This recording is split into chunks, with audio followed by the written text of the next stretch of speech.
My best friend stood alone beneath an arch of white roses, staring at the empty aisle where his future was supposed to begin. The guests whispered, cameras lowered, and the soft music faded into an unbearable silence. No one expected what happened next, not when I slowly walked toward him, looked him in the eyes, and asked the question that would change both our lives forever. Ethan and I had been best friends since we were 10 years old. We survived school bullies, college exams, terrible jobs, and heartbreaks together. We were the kind of friends who could sit in silence for hours and still understand each other perfectly. When he told me he had finally found the woman he wanted to spend the rest of his life with, I celebrated harder than anyone. He deserved happiness more than anyone I knew. The wedding had been beautiful. Every flower had been carefully arranged. Every chair was perfectly aligned. Ethan waited at the altar wearing a smile so genuine that it made everyone in the church smile too. Then 20 minutes passed. 30. Finally, the wedding planner approached him with tears in her eyes and quietly handed him a folded note. His hands trembled as he opened it. "I'm sorry. I can't do this." That was all it said. No explanation. No goodbye. Only those 6 devastating words. The church became painfully quiet. Some guests looked away in embarrassment. Others shook their heads. A few quietly slipped outside. Ethan stood frozen. His shoulders dropped. The confident man I had known my whole life suddenly looked completely broken. My heart hurt watching him stand there alone while everyone pitied him. I couldn't let that be the last memory of the happiest day he had planned for years. Without thinking, I stepped out of my seat. Every eye in the church followed me as I walked down the aisle. Ethan looked up, confused. I smiled through my own tears. Then, loud enough for everyone to hear, I asked, "Will you marry me?" The entire church gasped. Ethan blinked twice before letting out the first laugh anyone had heard all day. "Ava." I reached into the bouquet left behind by the bridesmaids and pulled out one white rose. "I'm not asking because I'm in love with you," I said with a grin. "I'm asking because your wedding cake is already paid for, the food smells incredible, and there is absolutely no way I'm letting all this go to waste." The silence shattered into laughter. Even Ethan covered his face as he laughed harder than I had seen in years. Then I held out my hand. "So, best friend, will you marry me for exactly one dance?" He stared at me for a second before taking my hand. "I'd be honored." The musicians, sensing the moment, slowly began playing again. Together we walked back to the altar. The officiant smiled. "I've performed many weddings," he chuckled, "but I suppose I can officiate a friendship for one dance." Everyone stood and applauded.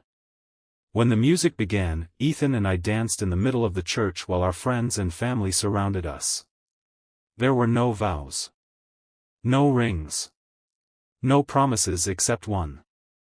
That neither of us would ever face life's worst moments alone.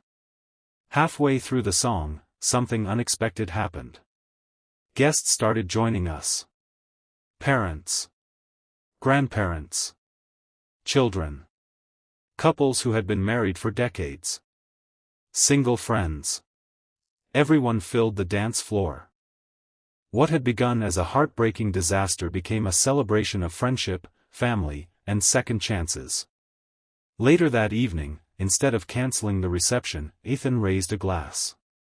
"I thought today was supposed to celebrate finding the love of my life," he said. He looked at me. "But maybe today reminded me that real love comes in many forms." The room fell silent. "I lost someone who chose to walk away." He smiled. "But I was reminded that I never lost the people who chose to stay." There wasn't a dry eye in the ballroom. Months later, Ethan rebuilt his life. He eventually met someone who loved him with honesty instead of hesitation. As for me, I never regretted asking the strangest question of my life. Not because it led to romance. It didn't. It led to something even rarer. A reminder that the strongest relationships aren't always the ones that begin at an altar. Sometimes they're the friendships that quietly stand beside you when everyone else walks away. And whenever people ask Ethan about the worst day of his life, he smiles before answering. It almost was. Until my best friend walked up, held out her hand, and reminded me that love isn't measured by who leaves you, it's measured by who refuses to. The story of Ethan's unforgettable wedding spread far beyond the guests who had witnessed it. Someone had recorded the moment I walked toward the altar and jokingly asked, "Will you marry me?" Within days, the video had millions of views. People called it the sweetest rescue of a broken heart they had ever seen. But the internet only saw a few minutes of laughter. They didn't see what happened after the cameras stopped recording.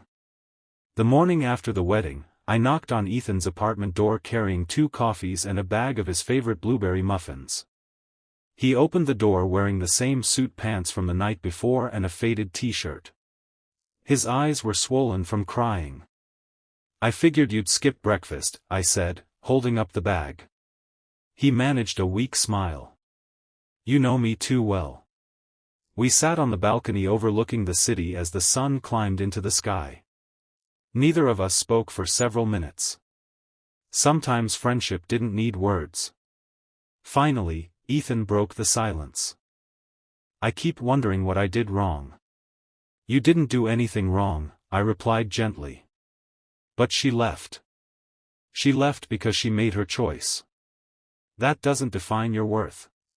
He stared into his coffee. "I feel embarrassed."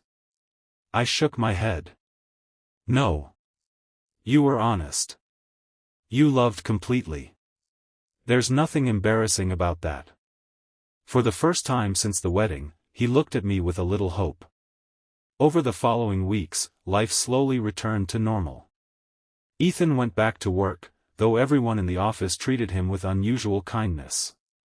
Instead of gossiping, his co-workers invited him to lunch, checked on him, and reminded him that he wasn't alone. One Friday evening, I convinced him to join our old group of friends for a backyard barbecue. At first he resisted. "I don't really feel like celebrating anything." "You don't have to celebrate," I said. "Just come be with people who care about you." He finally agreed. The evening turned out to be exactly what he needed. There were terrible jokes, burnt burgers, competitive board games, and endless laughter. For the first time in weeks, Ethan laughed without forcing it. As everyone sat around the fire pit, he looked at me and quietly said, "Thank you." "For what?" "For refusing to let me disappear after the wedding."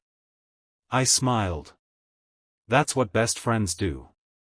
A few months later, Ethan surprised everyone by signing up to volunteer at a community center that helped young adults preparing for careers. Every Saturday, he mentored students, helped them build resumes, and encouraged them to believe in themselves. One afternoon, while helping organize a charity event, he met a woman named Claire. She wasn't glamorous or dramatic.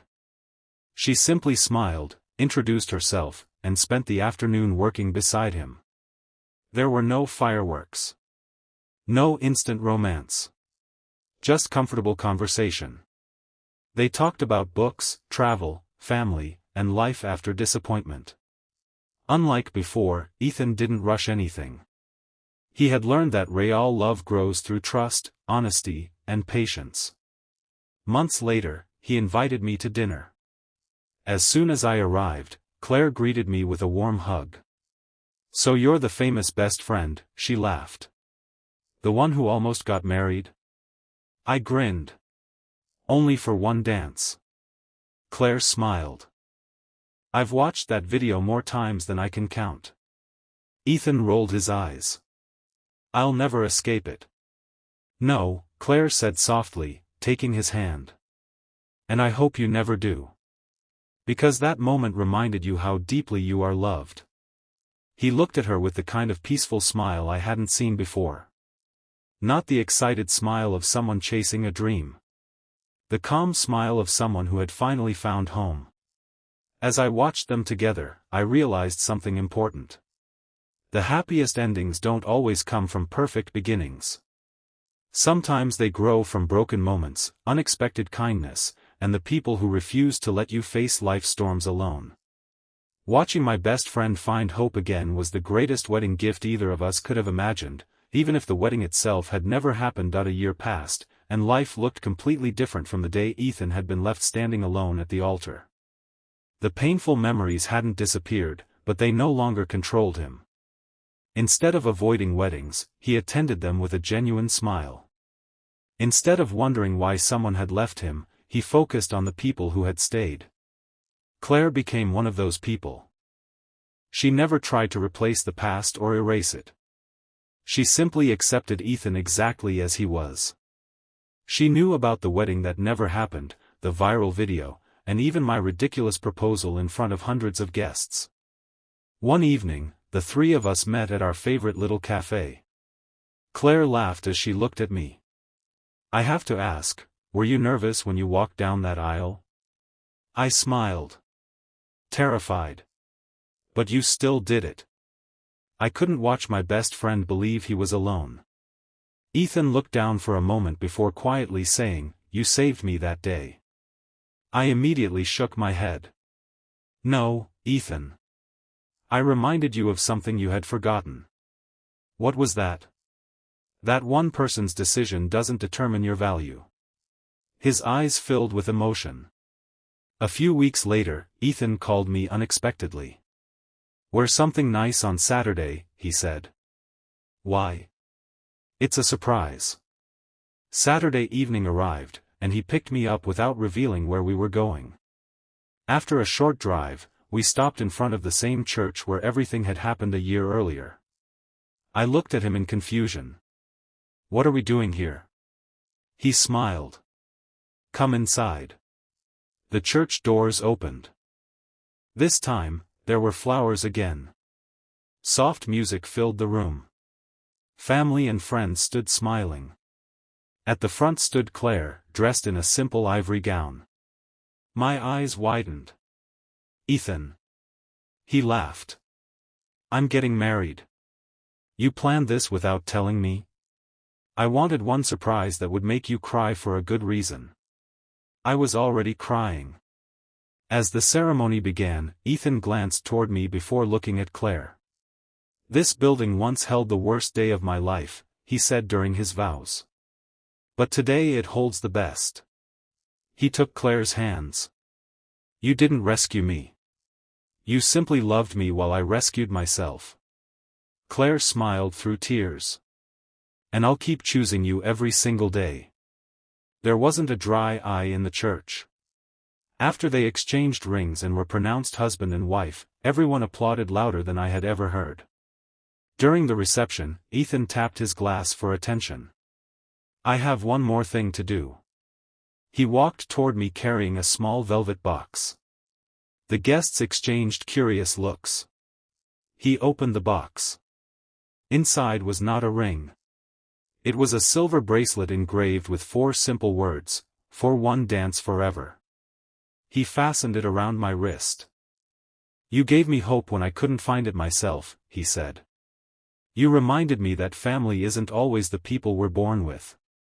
Sometimes it's the friends who refuse to let us fall." I hugged him tightly. "I'm proud of you." "No," he whispered. "I'm here because you believed in me when I couldn't." Years later, people still recognized Ethan from the viral wedding video. Some remembered him as the groom who had been abandoned. Others remembered the woman who walked to the altar and jokingly proposed. But those who knew the whole story remembered something far more important. They remembered that heartbreak doesn't have to be the end of someone's story. A single act of kindness can interrupt despair. A loyal friend can restore hope. And sometimes, the greatest love story isn't about 2 people falling in love. It's about a friendship strong enough to carry someone through the darkest day of their life until they were ready to love again. Whenever Ethan and Claire celebrated their anniversary, they always invited me to share the first dance. It became our tradition. The same song played every year. The same smiles filled the room. And every time the music began, Ethan would quietly whisper with a grin, "Thanks for asking me to marry you." I would laugh and answer exactly the same way every year. "It was only for one dance." He'd shake his head. "No. It gave me my whole future."